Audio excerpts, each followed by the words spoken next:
News 8 Storm Team Forecast with meteorologist Matt Moore. Well, talk about timing here. We're looking live from our York Skycam, starting to see a line of thunderstorms moving into the White Rose City, and you can really see those ominous-looking clouds.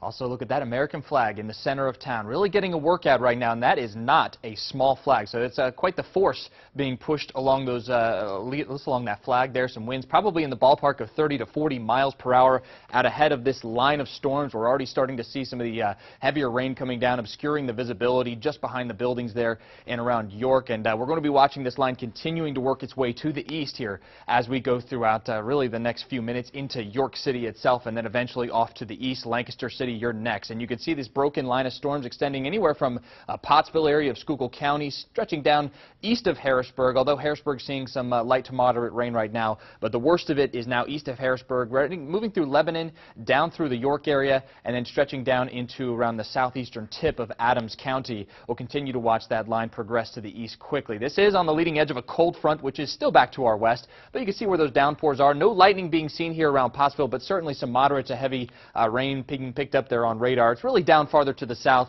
as you go to western Lancaster County, seeing some of these cells out in front of that line popping up.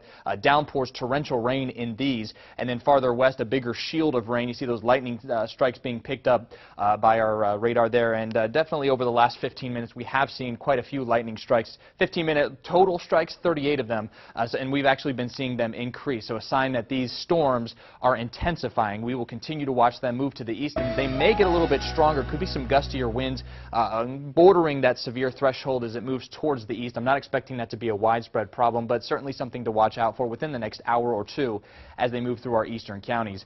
Otherwise, partly sunny and warm today. We will start to see that clearing. We are already seeing that clearing in our northwestern counties. Highs today near 90. Tonight, well, we're going to be clear. Moonlit skies for us. That moon will be full. It'll be a blue moon. It's the second full moon in the month of July. It'll be a comfortable night, too. The humidity levels dropping for us. And overall, tomorrow, the humidity will be down, but we will still stay on the warm side, upper 80s to near 90 degrees.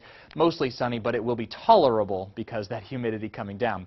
Here is that cold front, really just moving through the central part of the state at this time. In fact, our northwestern counties already starting to maybe see a little bit of sunshine breaking out, and we'll watch the back edge of those clouds moving east. I think by late this afternoon, early this evening, starting to get more into some of that sunshine for us. You can really pick out where that cold front is looking at the dew points. It's just downright tropical in front of this front, but back behind much more comfortable with those dew points in the 50s. So we'll watch this line move through by later on this evening, the evening rush. It's mainly out of our hair, that is. Clouds start to move out as we go into the 7 o'clock, 8 o'clock hour. And through the overnight hours tonight, we are mainly clear with those temperatures falling down into about the upper 60s. Tomorrow, we rise back up again into the mid to upper 80s. Maybe a couple of showers in the northwest part of the state should stay out of our hair again. And then heading into our Saturday, there is a weak front that may trigger just a couple of isolated showers, maybe a rumble of thunder or two to go along with that. But overall, it stays warm here in the 7-day forecast, upper 80s to near 90 degrees, all the way through about Tuesday next week. Chance of thunderstorms there. Then I think we actually take a little bit of a tumble with those temps, low to mid 80s by the time we hit the end of the week. So a little bit active here. We're going through the next couple of hours, but it will bring some pretty big changes in the way of some drier air on the way. All right. Well, that's good. It'll be feeling pretty better. Dark there. Yeah, pretty ominous sky for sure. I'll say. All right. Thanks, Matt.